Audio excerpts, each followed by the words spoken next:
start right there. Climate change has caused, the drought is here with us, changing weather patterns, and the way agriculture in Africa is mostly rain-fed. How can farmers prepare for these eventualities? Thank you, Betty. I think it's important for us to bring into perspective the importance of agriculture insurance, and specifically to demystify what agriculture insurance is all about. And the first thing I want to say is that, yes, indeed, we have seen global changes in terms of changing weather patterns, and farmers are affected in myriad of ways. We've seen farmers lose their livestock, especially because of prolonged drought. We've seen floods, fires. We've seen the resurgence of pests and diseases, that were not there before. And it's very difficult now to even predict the weather. And I believe this is where agriculture insurance comes in. So agriculture insurance is essentially a tool that helps the farmer to cope with the losses.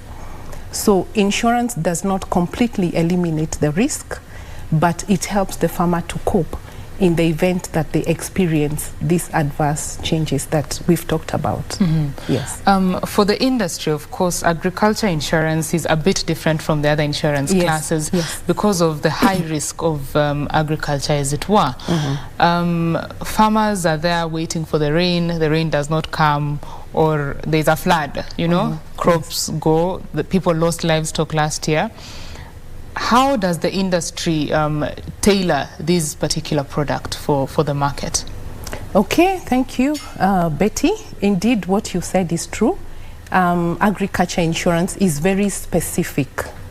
I wouldn't say that it is complicated, but it is very specific to the needs of the farmers. So we have different types of farmers. We have the ones who are doing the crop farming, and then we have the livestock farmers. For livestock farmers, it's quite simple because the product is more or less generic. It is the same across the industry. It is only one or two benefits that will differ. And basically the product will cover the animal in the event of death as a result of uncontrollable diseases, things to do with emergency slaughters, calving down complications, and theft. For the crop, it is quite specific because we have to look at the type of the crop that the farmer is planting. So for example, we have the cereal type of crops. We have the maize, wheat, sorghum, barley, pyrethrum, the lentils. Those are cereal crops.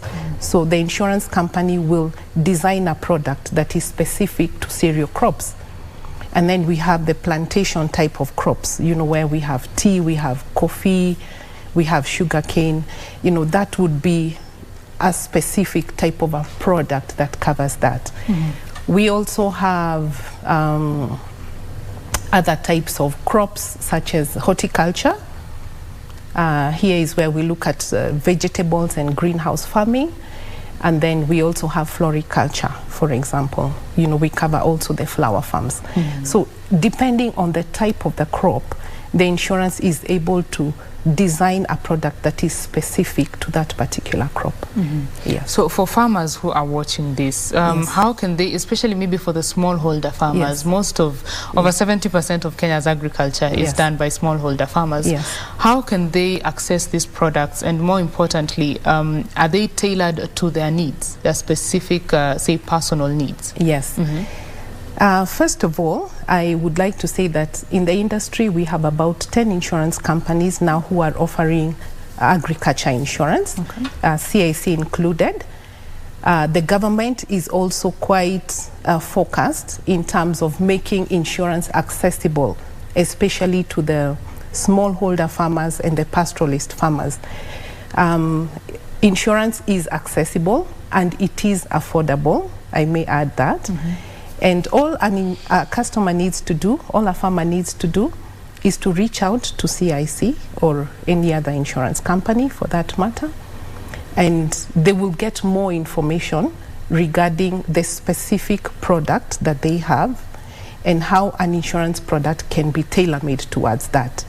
Let me just add this, Betty. For us to be able to design a product, there are certain areas that we look at as insurance companies. We look at the geographical location of the farmer. We look at the type of the crop, as I have mentioned. We look at, the weather patterns in that region. We also look at, the farmer in terms of how well that farm is managed. All these are factors that will play in towards the design of the product and the pricing of that particular product. So insurance is accessible and affordable. And affordable. We will talk about the pricing in just a little bit. I would like to get from you, since you introduced this product, how have you seen the trends in terms of the uptake? Yes, thank you, Betty, for that question. One, I want to say that agriculture insurance is an area that requires a lot of investment. First, as an insurance company, because it is not the type of product that will give you profits within the first, second, or even third year. And perhaps explaining the reason why a lot of insurance companies shy away from this. And some of the investments we've had to do as an organization is to invest a lot in insurance education. So practically speaking, we go out to the field, we go to where the farmers are, we're able to explain insurance in a language that they can understand, because we realize this is the biggest bottleneck. Farmers do appreciate that insurance can help them. They do appreciate that insurance is there to cushion them in the event of unforeseen conditions such as weather patterns and diseases, but they lack sufficient information to make the decision. And so it requires that you go down to their level, you simplify the communication, the language that you use, even the terminologies, and even the paperwork. So that is something that we have seen has worked for us. At the same time, you have to look at the value chain, because if you look at agriculture insurance, it is part of the solution. If we look at the farmer all the way from production to marketing, there are various interventions, both by government, by private players, in terms of providing access to capital, in terms of providing subsidies. Now we have seen the government coming up with very strong subsidies. But all this is not complete unless insurance becomes part of that value chain. Because if that farmer whom you have empowered is faced with a catastrophic event, such as drought, that farmer is quickly reduced back to poverty. But if the farmer has insurance, you're able to mitigate that loss and perhaps bring them back to a level where they can start again, all over again. So we realize that it's an area that requires a lot of investment. It requires also deliberate effort as players to come together, because indeed, it is an area that requires a lot of collaborations, so to speak. I like that you've mentioned that even as the government is empowering the farmer to produce more, there's also the bit of covering the risk of that production. Do you feel that the government is alive to that fact, and are they doing anything? Have you heard of any efforts towards bringing in the insurance bit of it? I must commend the government of Kenya, especially because of we have two programs that I know of that are geared towards providing access towards insurance. One of them is the Kenya Livestock Insurance Program, and this one targets the arid and semi-arid regions of Kenya. And through this program, over 500,000 Kenyans have been able to access insurance.